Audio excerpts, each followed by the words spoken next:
Hello, and welcome to a brand new episode of John the PM podcast, where we believe that managing projects is not just a job, but a way of life.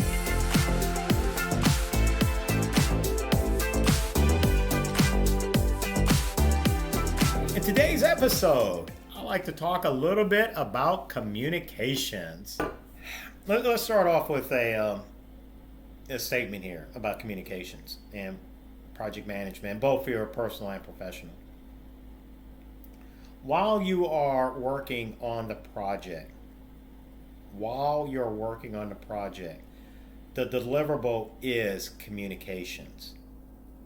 Communications is the deliverable until the project is complete. That is a true fact. Communications is something that has to be baked into your plan. It is not a afterthought.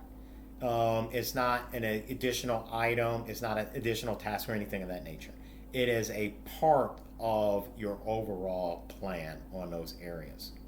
The reason why is because a lot of rumors can get started during a project, and unfortunately some of those rumors can be absolutely false, and they can derail you, because if people are not told what is happening, they will create figments of their imagination based on their reality, their perspective, about what is happening on those areas. Now, having said that, when you communicate, the best that you can do is bring the horse, figuratively speaking, to water, but you can't necessarily make the horse drink the water. So I understand that, but your responsibility is to at least do the communication and to make sure that the message is clear, concise, and is understood by the appropriate stakeholders at the appropriate time on those areas. What are some ways that you can do this? It can be either, and most of the time it would be a combination of it, to be honest, written, verbal. It can be done through making sure of understanding who the messenger is, the context.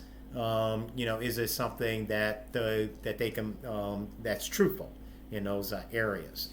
I have found that it is insulting to people to lie to them, to create areas of figmentation of realities that just simply do not exist. What I do find helpful is the facts on those areas, on those pieces, and most of the time it's pretty helpful, in that regards. Let's talk about timing. Actually, before we start talking about timing, the very first thing that you might want to actually have is a mentor. In other words, a sage, someone inside the organization that can help you to orchestrate when you ought to communicate to and who you need to communicate to and all those other areas. Okay. The second person that's also useful is what I call an honest aide, for lack of a better word. And this type of person, this is a person that cares about you. They're not trying to derail you or anything of that nature, but they're not intricately involved in the project. And sometimes it's helpful to run a message by them to make sure that the message that you're intending to receive has been understood by a typical recipient. Okay, whatever typical is in your environment. The reason why I kind of mention this is because if you as the project manager, you're going to have a lot of details in your head, and you've already kind of ticked and tie, and so what you may say may make absolutely sense to you because you have like all the background. You cannot assume that your recipient has all the background. Okay, so you do want to kind of make sure that whatever message you are sending is something that's easily understood, at the appropriate time by the appropriate person, in that regards. So that's probably, kind of the first thing that you want to do.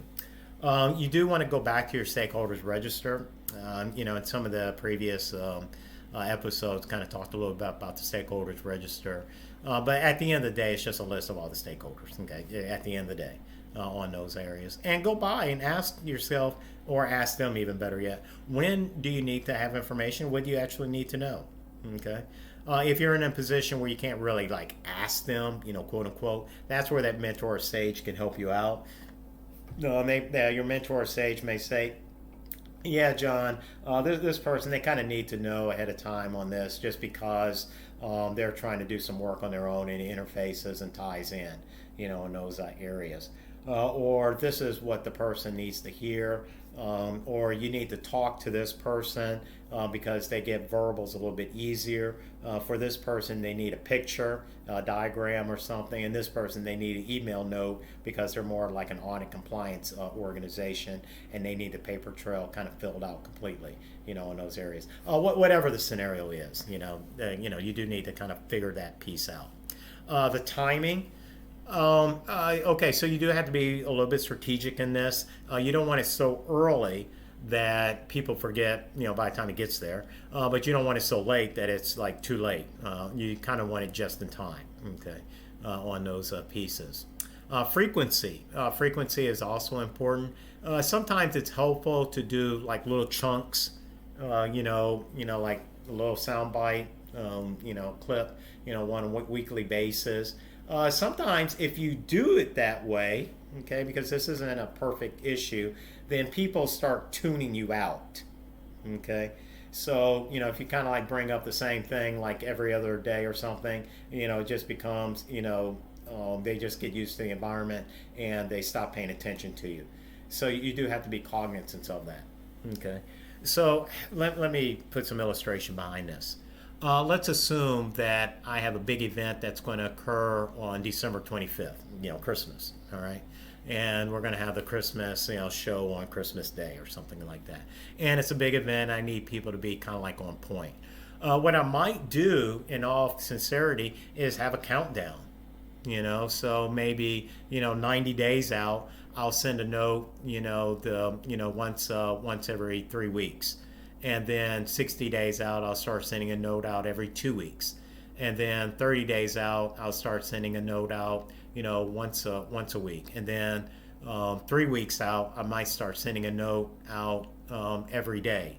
So it goes down into like 21 days, 20 days, 19 days, 18 days, 17 days, 16, or, something of that nature, maybe 14 days out.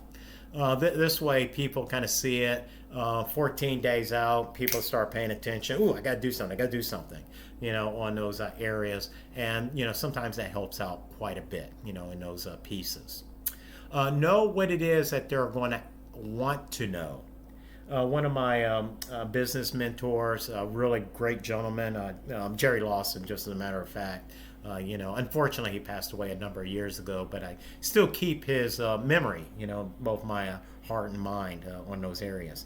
But he used to counsel me and tell me, John, do not give people what they ask for, give people what they need.